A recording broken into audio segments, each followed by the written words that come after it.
ท่านรองประธานสภาแห่งชาติได้แถลงข่าวเกี่ยวกับผลสำเร็จของการพิจารณาบทรายงานของรัฐบาลเกี่ยวกับการจัดตั้งปฏิบัติวาระแห่งชาติมาด้วยการแก้ไขปัญหายาเสพติดระยะแต่ปี 2021 ถึง 2025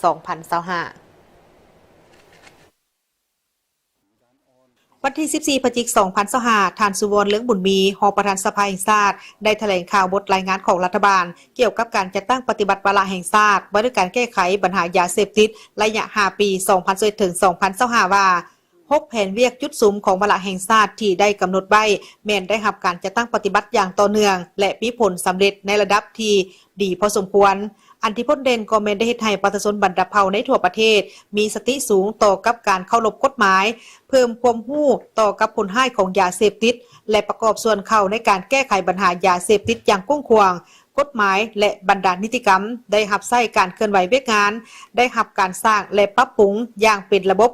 คณะพักคณะนำองค์การปกครองแต่ละคันและทุกภาคส่วนทั้งอยู่ศูนย์กลางและท้องถิ่นได้เพิ่มความรับผิดชอบของตนสูงขึ้นบรรดาประเทศเพื่อนมิตรได้มีการสนับสนุนและช่วยเหลือ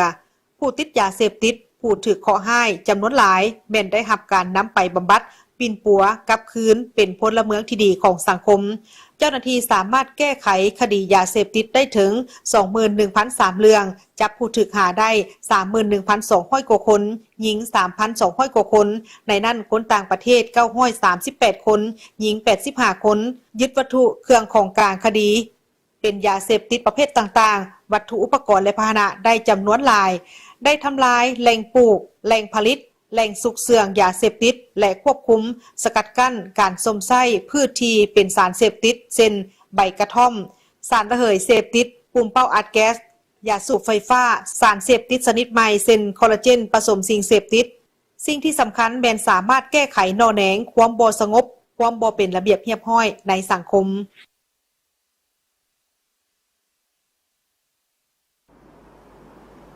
แต่ถึงอย่างใดก็ตามเคียงคู่ผลสำเร็จที่กล่าวมาข้างถึงนั้นยังเห็นว่ามีด้านอ่อนคงข้างเป็นต้นคณะพรรคองค์การปกครองหลายบอนยังบ่ทันกำแน่นมติคำสั่งของกรมการเมืองศูนย์กลางพรรคก็คือเมื่อในจิตใจสำคัญที่เป็นพื้นฐานของวาระแห่งชาติจึงเฮ็ดให้การนำพาซี่นำการจัดตั้งปฏิบัติบ่ทันตั้งหน้ายังถือเป็นเวียกงานปกติและผลสำเร็จบ่ทันสูงการเข้าร่วมของมหาชนยังบ่ทันกว้างขวางเท่าที่ควรการสร้างความเข้มแข็งให้แก่สถาบันครอบครัวชุมชนในการต้านยาเสพติดโดยเฉพาะในกลุ่มหญิงหนุ่มชายหนุ่มยังบ่ทันแข็งแรงการสร้างบ้านโรงเรียนสถาบันที่ปลอดยาเสพติดยังบ่ทันบรรลุตามคาดหมายกฎหมายและนิติกรรมใต้กฎหมายถึงจะได้รับการปรับปรุงหลายสมควรแต่การโฆษณาเผยแพร่บ่ทันกว้างขวางการประกอบวัตถุอุปกรณ์พาหนะเทคนิคงบประมาณรับใช้วาระแห่งชาติยังพบความยุ่งยากศูนย์บำบัดปิ่นปัวบ่ทันได้มาตรฐานการแก้ไขเป้าหมายยังเฮ็ดบ่ทันได้ดีแก้ไขได้แต่เป้าหมายขนส่งเป้าหมายซื้อขายรายย่อยรายกลางส่วนเป้าหมายรายใหญ่หัวโปโตการแม่นยังได้น้อยการดำเนินคดียังซักซ่าเกี่ยวกับทิศทางในตัวหน้าสมาชิกสภาแห่งชาติเห็นดีตามทิศทางแผนการเวียกจุดสุมในท้ายปี 2025 และแผนงานแต่ปี 2026 ถึงปี 2030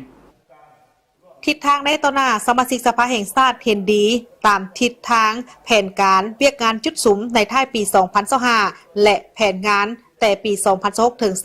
2030 ในการสืบต่อแก้ไขปัญหายาเสพติดของรัฐบาล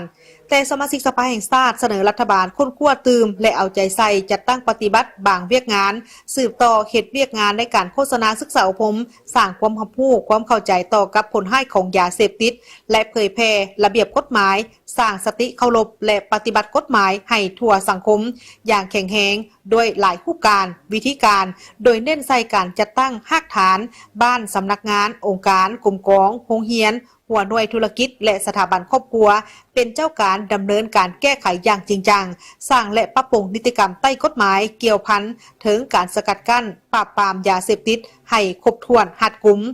โดยเฉพาะแม่นนิติกรรมว่าด้วยการปฏิบัติคำตัดสินของศาลที่ใส่ได้อย่างเด็ดขาดให้มีความเข้มงวดเด็ดขาดแท้เพื่อบ่ให้เป็นช่องว่าง ซึ่งจะเป็นผลกระทบถึงความศักดิ์สิทธิ์ของกฎหมาย การปรับปรุงกงจักการจัดตั้งของเจ้าหน้าที่แก้ไขปัญหายาเสพติดขันเมืองขันตาแสง และขันบ้านให้มีความหนักแน่นเข้มแข็งปรับปรุงยกระดับเจ้าหน้าที่สืบสวนสอบสวนอัยการศาลให้ดำเนินคดีได้อย่างว่องไวและถูกต้องตามกฎหมาย